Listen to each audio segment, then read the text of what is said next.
आज हम जो है वो लाहौर का आर्मी म्यूज़ियम जो है वो घूमने आए हैं और जितने भी टैंक्स वगैरह जो मुसलमानों ने और फौजियों ने फतह किए थे वो सारे इधर खड़े हैं और हम देख रहे हैं। Bye bye. अभी ये मशीन गन अरफा देखने आया। This is looking something really amazing. Arfa, इसमें कोई गोला शोला हो गया, चल गया? ये तूने चलाया? तूने चलाया? भाई जंग तो नहीं लगी। जो पीछे आप देख रहे हैं मशीन गन, इस मशीन गन में बड़े बड़े गोले डाल के दुश्मन पर दागे जाते थे।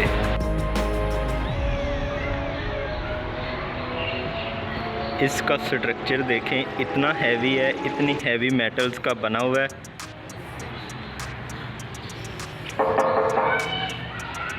प्योर बहुत ज़्यादा इसमें वो जो लोहा और यूज़ किया गया, बहुत हैवी चीज़ें हैं ये।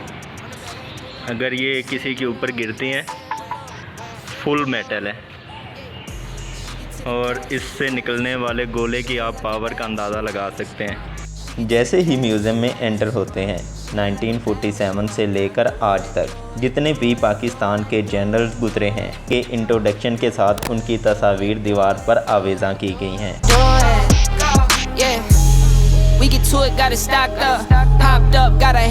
इस म्यूज़ियम में हिस्ट्री को इतनी खूबसूरती से आर्ट किया गया है कि इनको देखने से इंसान तारीख़ के झरोकों में वापस चला जाता है। तो चलिए सबसे पहले चलकर हम देखते हैं कि 1947 से मुसलमान माइग्रेट करके पाकिस्तान कैसे पहुँचे।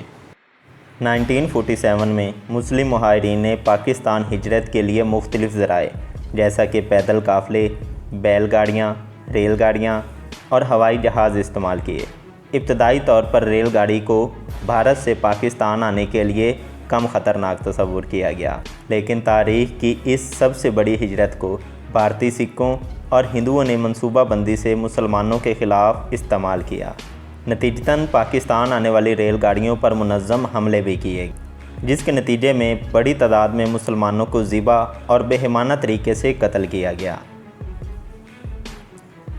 एक सिख ने इस बात का एतराफ़ भी किया कि जब रेलगाड़ियां पाकिस्तान रेलवे स्टेशन पर पहुंचती तो ज़िंदा लोगों से ज़्यादा लाशों की तादाद होती।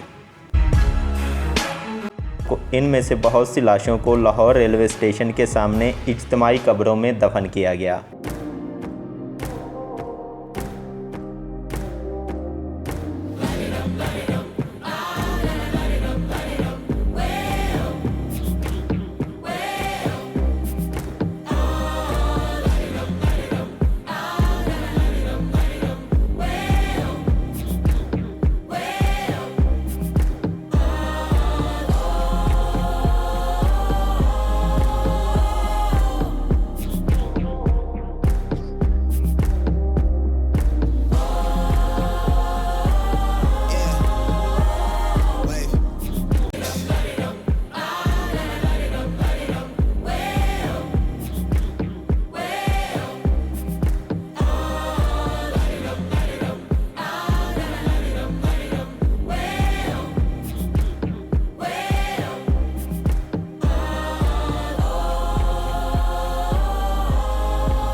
आर्मी म्यूज़ियम में रिक्रिएशन की गई ये तस्वीर लांस नाइक मोहम्मद महफूज शहीद की है, जिन्हें इनकी बहादुरी की वजह से निशान हैदर दिया गया।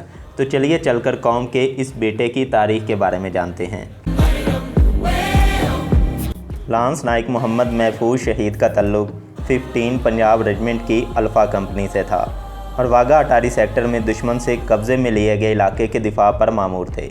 ऐलान जंग बंदी तक भारतीय फ़ौज ने ये इलाका दोबारा कब्ज़े में लेने के लिए कई हमले किए, मगर इनके हर हमले को भारी नुकसानात के साथ पसपा कर दिया गया। जंग बंदी का फ़ायदा उठाते हुए भारतीय फ़ौज ने 17 दिसंबर 1971 को धोखाधड़ी से दोबारा हमला किया और वो कुछ मोर्चों पर कब्ज़ा करने में कामयाब भी हो गई। लांस नाइक मोहम्मद महफूज ने बहादुरी का मुजाहरा करते हुए अपनी मशीन गन से इंतहाई मुअस्सर फायरिंग की और दुश्मन की मज़ीद पेशकदमी रोक दी। आपने देखा कि दुश्मन के एक मोर्चे से मशीन गन का मुअस्सर फायर आपकी पोजीशन की तरफ आ रहा था। चुनांचे आपने हमला करके वो मोर्चा तबाह करने का फ़ैसला किया।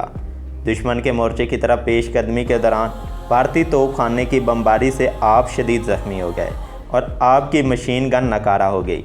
आपके ज़ख्मों से बहुत ज़्यादा खून बह रहा था और आप खाली हाथ थे, मगर आपने दुश्मन के मोर्चों पर हमला किया, उसके गनमैन को मोर्चों से घसीट कर बाहर निकाला और उसको उसकी गर्दन से दबोच लिया।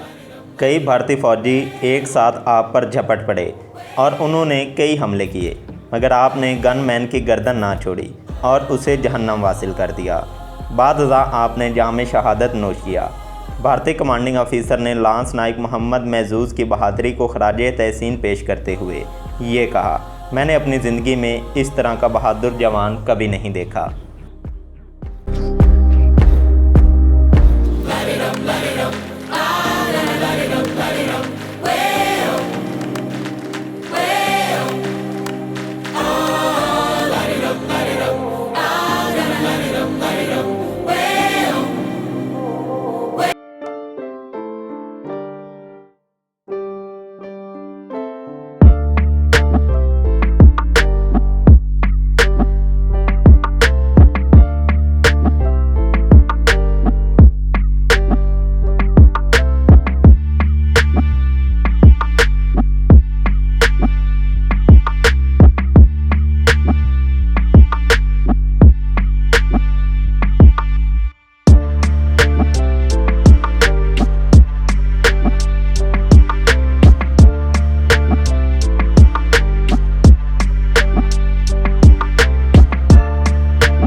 पिछला टूटा हुआ हिस्सा है, जो भारतीय फ़ज़ाइया के SU-7 तैयारे का पिछला हिस्सा है, जिसको पाकिस्तान के शाहीनों ने मार गिराया। तो चलिए इसके तारीख़ के औराक में झांकने की कोशिश करते हैं। दिसंबर 1971 की जंग के दौरान 144 infantry workshop company Narowal sector में मुतय्यन थी। 144 इन्फेंट्री वर्कशॉप कंपनी का एक दस्ता रिकवरी गाड़ी के साथ नारोवाल रेलवे स्टेशन पर मिलिट्री सामान उतारने और चढ़ाने के फ़राइज़ सरअंजाम दे रहा था। दस्ते के officer commanding lieutenant Bilal Ahmad Khan दुश्मन के उन तैयारों के लिए जो नारोवाल रेलवे स्टेशन को मुसलसल निशाना बना रहे थे। रेलवे स्टेशन के दोनों अतराफ 2 machine gun anti aircraft role पर लगवा दें। 15 दिसंबर 1971 को दुश्मन के 4 SU-7 तैयारों ने नारोवाल रेलवे स्टेशन पर हमला किया। दुश्मन के तैयारे जिनका ताल्लुक 26 स्क्वाड्रन आदमपुर से था, यूं ही मशीन गन की रेंज में आए तो गन पोजीशन दस्ते के कमांडर नाइक मुनव्वर ने इन तैयारों को निशाना बनाया और एक तैयारे को मार गिराया, जिसे फ्लाइट लेफ्टिनेंट TS धनादास उड़ा रहा था। भारतीय तैयारा SU-7 नारोवाल रेलवे स्टेशन के करीब दलदली इलाके में गिर गया। फ्लाइट लेफ्टिनेंट TS धनादास अपने आप को तैयारे से ना निकाल सका और इसी हादसे में जहन्नम वासिल हो गया।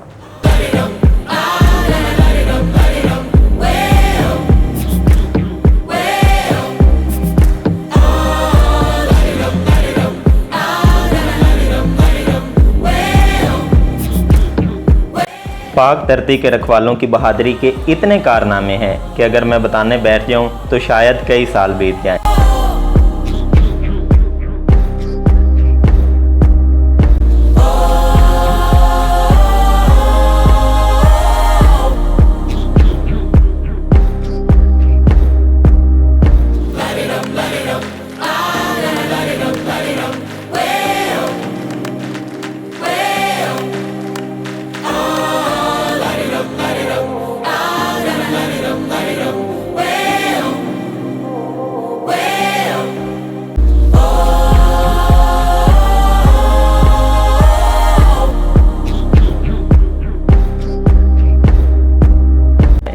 अंदर से आर्मी म्यूज़ियम देखने के बाद एक बार फिर हम बाहर आ गए।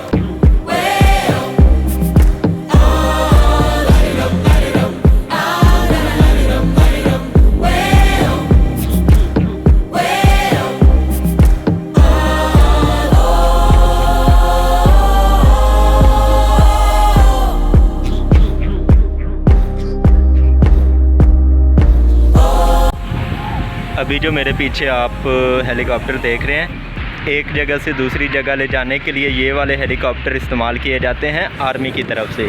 जैसे अगर कहीं पे सैलाब आ जाता है, ज़लज़ला आ जाता है, लोगों को बचाना हो तो ये वाले हेलीकॉप्टर यूज़ किए जाते हैं।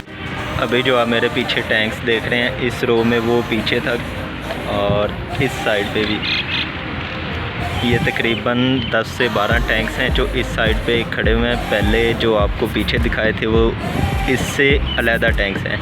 ये सारे टैंक्स जो हैं ये 1965 की वार में भारत से छीने गए थे। अभी मेरे पीछे जो आप हेलीकॉप्टर देख रहे हैं, इसमें एक ये और ये एक इस साइड पे ये डमी बिठाई हुई हैं उन्होंने, और ऐसे फ़ील हो रहा है कि ये रियल बंदे हैं। कसम से मैंने वो पहले वो जो अरफा पीछे देखा था ना, मुझे बिल्कुल भी नहीं आइडिया हुआ था कि ये रियल है, ये डमी है। अब चले